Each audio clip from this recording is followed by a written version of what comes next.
பாகிஸ்தான் அணிக்கு எதிரான கடைசி டெஸ்ட் போட்டியில் தேசிய கீதம் பாடுவதற்காக தனது மகளுடன் டேவிட் வார்னர் களமிறங்கியது ரசிகர்களுக்கிடையே நெகிழ்ச்சியை ஏற்படுத்தியுள்ளது.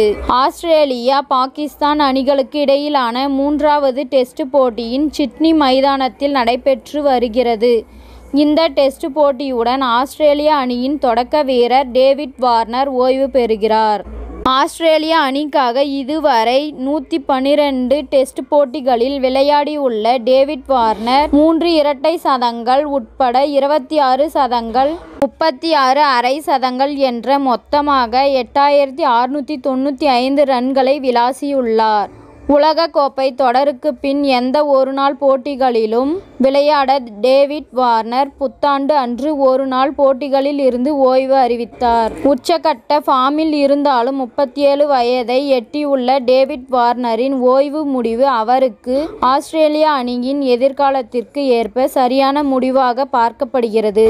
இந்த நிலையில் சொந்த மண்ணில் தனது கடைசி டெஸ்ட் போட்டியில் பங்கேற்றுள்ளார் டேவிட் வார்னர். இந்த போட்டியில் டாஸ் வென்ற பாகிஸ்தான் அணியின் கேப்டன் ஷான் மசூத் பேட்டிங்கை தேர்வு செய்தார். இதன் பின் இரு அணிகளை சேர்ந்த வீரர்களும் தேசிய கீதம் பாடுவதற்காக மைதானம் வந்தனர்.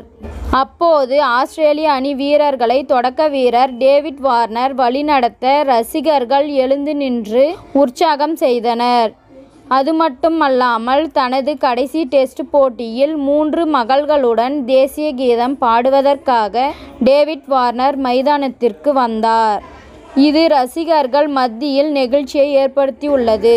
ஆஸ்திரேலியா அணிக்காக கடினமான சூழ்நிலைகளிலும் களத்தில் போராடி பல்வேறு வெற்றிகளை பெற்று தந்த டேவிட் வார்னர் தனது கடைசி டெஸ்ட் போட்டியில் விளையாடுவதற்காக களமிறங்கியதால் ஏராளமான ரசிகர்கள் உணர்ச்சி பூர்வமாக இருந்தனர். இதன் பின் களமிறங்கிய பாகிஸ்தான் அணி உணவு இடைவேளையின் போது 4 விக்கெட்டுகள் இழப்பிற்கு 75 ரன்கள் சேர்த்து களத்தில் இருந்தது. இத்துடன் இந்த செய்தி முடிவடைகிறது. நன்றி, வணக்கம். மீண்டும் அடுத்த வீடியோவில் சந்திப்போம். மேலும் இது போன்ற சுவாரஸ்யமான செய்திகளை உடனுக்குடன் தெரிந்து கொள்ள தமிழ் சிறை சேனலை சப்ஸ்கிரைப் பண்ணுங்க, பெல் ஐகானை கிளிக் பண்ணுங்க.